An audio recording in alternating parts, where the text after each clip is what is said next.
وہ کراچی کے ایک مولانا صاحب ہیں، مفتی صاحب مشہور، انہوں نے باقاعدہ ایک ویڈیو میرے خلاف پچھلے دنوں اپلوڈ کی کہ جی یہ غامدی کی تعظیم کرتا ہے جبکہ غامدی تو گمراہ ہے، تو جو گمراہ بندے کی تعظیم کرے تو اس کا اپنا سٹیٹس کیا ہے؟ اتنے بڑے بڑے بلینڈر غامدی صاحب سے ہو رہے ہیں اور ہمارے انجینئر صاحب کی تصویریں وائرل ہو رہی ہے کہ وہ غامدی کے ہاتھ چوم رہے ہیں. سمجھ میں آ رہی ہے بات؟ سر ہم تو ان علماء کی بھی عزت کر رہے ہوتے ہیں جن کے عقیدے بقول آپ کے غامدی صاحب سے بھی زیادہ گمراہ کون ہے. غامدی صاحب نے کبھی اشرف علی رسول اللہ کے حق میں تو کبھی کوئی بات نہیں کی. غامدی صاحب نے کبھی چشتی رسول اللہ کے حق میں تو کبھی بات نہیں کی ہے کہ کی ہے. اور جو لوگ ان چیزوں کو سپورٹ کر رہے ہیں الٹا ان کے حق میں ویڈیو چڑھا رہے ہیں، ہم تو ان کے نام بھی احترام سے لیتے ہیں. تو ہم آپ کے علماء کا بھی احترام کرنا چھوڑ دیں؟ المہند میں جو عقیدے لکھے ہیں کتاب و سنت کے خلاف، ان علماء کا نام احترام سے لینا پھر چھوڑ دیں ہم؟ تو کہیں گے نہیں ہمارے علماء کی عزت کریں، آپ کو اگر علمی اختلاف ہے تو ان کے عقیدوں سے رکھیں، عزت نہ ان کی یوں کریں اسٹیج پہ. تو پھر سر جب غامدی صاحب سے زیادہ ورسٹ عقیدوں میں خرابی جن علماء کی موجود ہے، ہم ان کو حفظہ اللہ بھی کہہ دیتے ہیں، مفتی بھی کہہ دیتے ہیں، تو اس وقت آپ ہمیں روکا کریں نا، اس چیز سے بھی نہیں روکتے نا. اور یہ تو کراچی کے مفتی صاحب تھے، ایک پنڈی کے مفتی صاحب ہیں، یہ کراچی کے تو دیوبندی مولانا تھے، ایک پنڈی کے بریلوی مولانا ہے، انہوں نے تو کہا کہ یہ انجینئر کے بارے میں جب سوال ہو کہتے ہیں انجینئر تو ایک گھورک دھندا ہے اور پھر کہتے ہیں اس کا کچھ پتہ نہیں چلتا. آپ نے ان کے بارے میں کوئی ایک لفظ، دو لفظوں میں آپ نے ان کے بارے میں جو آپ کے ذہن میں آ رہا ہو آپ نے بتانا ہے. اچھا، انجینئر محمد علی مرزا صاحب، گورکھ دھندا کوئی سمجھ نہیں آتی اس شخص کی، وہ کون ہے کیا ہے. ٹھیک ہے سر پتہ چل جائے گا. میں آپ کو بتاتا ہوں میرے ساتھ مسئلہ کیا ہے. میرے ساتھ ایک مسئلہ ہے، میں ٹروتھ لور ہوں. جب سچائی کی بات آئے گی میں ایکسیپٹ کروں گا. آپ اگر یہ اپنا فارمولہ صحیح کر لیں اور اپنا چشمہ صحیح والا لگا لیں تو آپ کو پتہ چل جائے گا مسئلہ کیا ہے. گھورک دھندا نہیں ہوں سر. وہ گھورک دھندا اس لیے سمجھتے ہیں کہ بعض باتیں ان کو لگتا ہے کہ یہ بریلویوں والی کر رہا ہے، بعض کر رہا ہے وہ اہل حدیث والی، بعض شیعہ والی، بعض دیوبندیوں والی. وہ یہ نہیں، میں ان کے والی بات نہیں کر رہا ہوتا، میں کتاب و سنت والی بات کر رہا ہوتا ہوں. بائی چانس کسی مسئلے میں کوئی صحیح نکل آئے تو ہم اسے ایکسیپٹ کرتے ہیں. مثلاً میں تو اس سے بھی بڑی بات کرتا ہوں، میں تو کرسچنز والی بات کرنے کے لیے بھی تیار ہوں کہ کرسچنز نے کم از کم حضرت موسیٰ علیہ السلام کو پیغمبر مانا ہے، عیسیٰ علیہ السلام کو پیغمبر مانا، بعد میں اس کے اندر ایک غلوف کا معاملہ آ گیا، لیکن جیوز سے تو بہتر ہیں. جیوز نے تو حضرت عیسیٰ علیہ السلام کو ماننے سے انکار کر دیا. تو اس سٹیپ میں تو آپ کہہ سکتے ہیں نا اس معاملے میں وہ بہتر ہیں. تو اس اعتبار سے تو آپ کمپیریزن کروا. اب یہاں پہ آ جائیں، وہ گھورک دھندا کہہ رہے ہوتے ہیں، وہ گھورک دھندا نہیں ہے. سیدھی سی بات ہے، جہاں تک گستاخانہ عبارات کا سوال ہے، ہم احمد بریلوی صاحب کی کتاب حسام الحرمین میں جو انہوں نے گرفت کی ہے، اس کے بعد جو واجب القتل کے فتوے لگائے ہیں، اس کی بات اس سے میں ایگری نہیں کرتا. ان عبارات کو جو کفریہ ڈکلیئر کیا ہم ان کے ساتھ کھڑے، کفریہ عبارتیں. لیکن ہم نے پھر ان کا ایک سٹیپ اور طے کروایا کہ سر اپنے گھر میں بھی ذرا دیکھیں، آپ کے پاس بھی بہت کچھ اس قسم کی عبارات ہیں. مثلاً چشتی رسول اللہ، صحو اور سکر کی عبارتیں کشف المحجوب میں، تو وہ بھی آپ دیکھیں. اب آ جائیں آپ دیوبند کی طرف، تو میں نے دیوبند کے ہاکچار یار والا نعرہ جو ہر جگہ انہوں نے مسجد میں لکھ کے لگایا ہوا ہے، علیکم بسنتی و سنت الخلفاء الراشدین المہدیین، لکھا ہوتا ہے نا. تو سر میں اس پہ میں آپ کے ساتھ ہوں، بلکہ آپ سے 4 ہاتھ آگے ہوں. آپ تو صرف لکھی ہوئی ہاتھ تک ہے نا ہاکچار یار. میں تو واقعی ہاکچار یار کو مانتا ہوں، اور ہاکچار یار سے جنہوں نے مخالفت کی ہے میں ان کو اس لیول پہ کبھی ماننے کے لیے تیار نہیں ہوں. اور کہا گیا کہ بدعت سے بچنا، اور علیکم بسنتی و سنت الخلفاء الراشدین المہدیین، تو میں خلفاء راشدین کے خلاف کھڑے ہونے والے لوگوں کے عمل کو بدعت ہی سمجھتا ہوں. آپ 3 خلفاء تک تو بدعت سمجھتے ہیں، چوتھے میں آ کے آپ کی مت ماری جاتی ہے. حضرت عثمان کے مخالفین کو یہ کیا کہتے ہیں؟ بلوائی، خارجی، گمراہ، پتہ نہیں کیا کچھ کہتے ہیں، حالانکہ ان میں صحابہ بھی شامل تھے. کسی جگہ آپ محدثین کی ٹرم خارجی نہیں دکھائیں گے حضرت عثمان کے مخالفین کے لیے. یہ خارجیت کی ٹرم ہے ہی پیورلی حضرت علی کے مخالفین کے لیے. بخاری مسلم میں خارجیوں کے اوپر حدیثیں، اور ابو سعید خدری کہتے ہیں اللہ کی قسم یہ جو حضور نے فرمایا تھا نا کہ ایسے لوگ نکلیں گے، وہ حضرت علی کے زمانے میں نکلے اور ہم نے علی کے ساتھ مل کے ان کے خلاف قتال کیا. یہ پکڑ کے جو ہے ان کو خارجی کہنا شروع کر دیتے ہیں. تو حضرت علی کے مخالفین کے معاملے میں ہم حق چار یار حضرت علی کے ساتھ ہیں.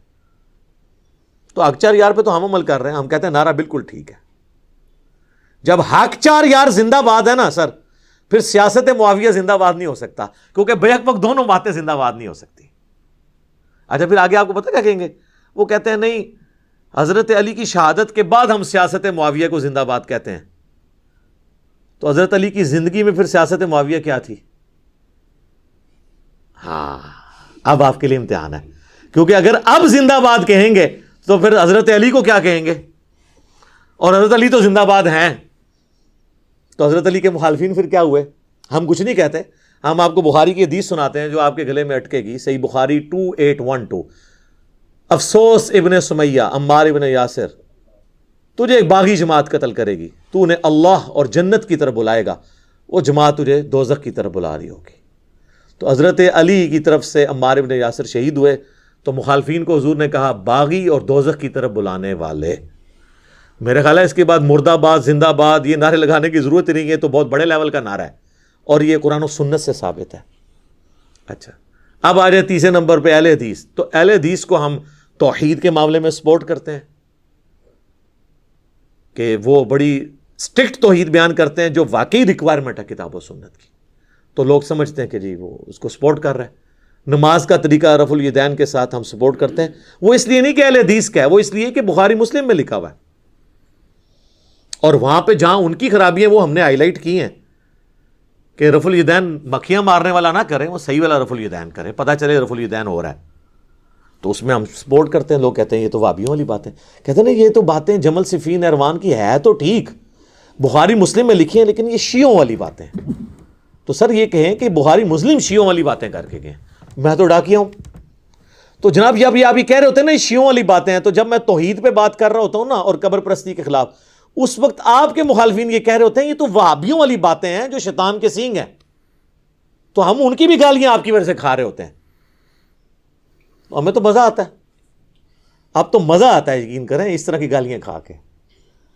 اس لیے کہ ہمیں یہ خوشی ہوتی ہے کہ انبیاء جب دعوت حق بلند کرتے تھے ان کے مخالفین ان کو گالیاں دیتے تھے، اس سے ان کے مرتبے بلند ہوتے تھے. تو انبیاء کا جو ڈاکیا ہے نا آج انبیاء کی دعوت لوگوں تک پہنچا رہا ہے، اس کو بھی وہ گالیاں کھائے گا تو وہ بھی اس کو انجوائے کرے گا کہ میں بھی انگلی کٹا کے شہیدوں میں شامل ہو رہا ہوں، میں بھی انبیاء کرام کا قیامت والے دن پڑوس حاصل کر لوں گا انشاءاللہ. اسی طریقے سے اہل تشیع کا جو مقدمہ ہے بنو امیہ کے خلاف، اس معاملے میں سپورٹ کرتا ہوں.